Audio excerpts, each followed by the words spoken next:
Voilà, je voulais parler au sujet du Coran, car il y a une chose qui m'intrigue,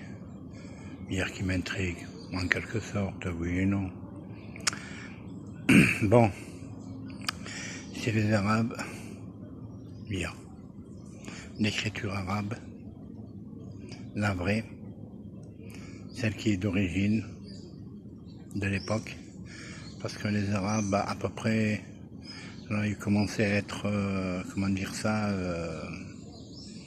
reconnus il y a à peu près 2900 ans. D'accord? Bon, le Coran. Il y a un Coran qui pèse 80 kilos. Et il fait 1034 pages, si je ne me trompe pas, dans ces eaux-là. Mais le problème, c'est que dans l'écriture arabe, la vraie, l'origine, il n'y a ni ponctuation et ni voyelle. Et dans ce Coran de 80 kilos, il n'y a ni voyelle ni ponctuation. Et le meilleur, ce Coran qui pèse 80 kilos,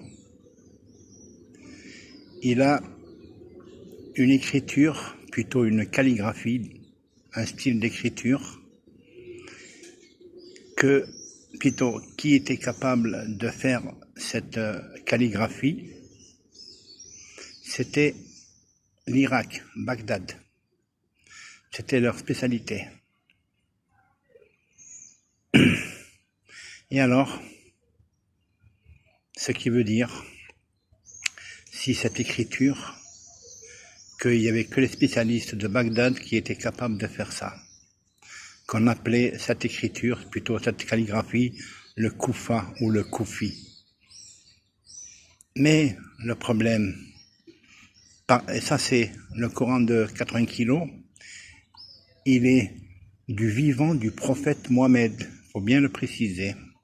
Et d'ailleurs, dans ce Coran, il y a des taches de sang. Et alors, je disais, par la suite, après il y a eu plusieurs Corans. Et le meilleur, dans ces Corans qui ont suivi, il y avait des ponctuations et des voyelles. Et surtout, il y en avait 4 qui le légitimité, plutôt qui le j'arrive pas à le dire, qui prétendait plutôt, voilà, pour simplifier, comme quoi c'était leur Coran. Et qui étaient ces pays-là?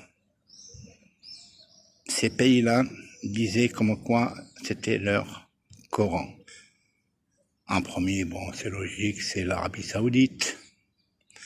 Après, il y avait le Yémen, l'Iran et la Turquie. Chacun disait que c'était son Coran qui était le vrai. Mais le problème, ces 4 Corans que j'ai cités des 4 pays, il y a des ponctuations et des voyelles. Bon, si on était devant un tribunal, c'est facile à comprendre. Celui qui pèse 80 kilos, le Coran, il n'y a ni ponctuation ni voyelle. Et la langue arabe, la vraie langue arabe, n'a ni voyelle ni ponctuation. Maintenant, un juge qui me prétend le contraire, là, il y a un grave problème. Bon, je suppose que vous avez compris, parce que l'Irak, c'était le symbole de l'écriture religieuse. Et que l'Irak, en fait, a tout recopié sur l'Égypte. Et quand je dis bien l'Irak, ça veut dire ça remonte à Abraham, hein. Ça veut dire ça remonte aux Sumériens, hein. La Mésopotamie, c'est l'Irak, vous voyez, bon bref. Alors, pour conclure, c'est pas compliqué. Le Coran qui fait 80 kilos et qui a ni ponctuation ni voyelle, la logique, ça ne peut être que le vrai. Parce que les autres, il y a des voyelles et des consonnes. Alors vous comprenez, arrêtez de vous mentir par vous-même parce que tout ce qui vous arrive, c'est pas pour rien. Et c'est pas fini, vous allez voir. Parce que maintenant, celui qui veut dire, bon, il y a le petit malin là, ouais, celui-là qui raconte, tatati, il comprend rien, patapat, tatati, tatata. Eh ben, celui qui comprend, que soi-disant que je comprends rien, amène-moi un plus grand savant, je le mange en deux. Et non seulement je le mange en deux, et je mange ton territoire. Tu comprends?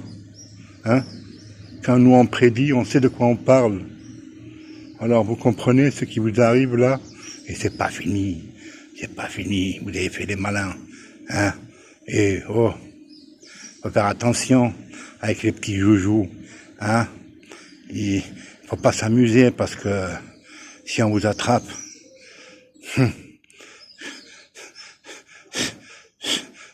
Netanyahou, il est gentil, croyez-moi. Allez, ciao.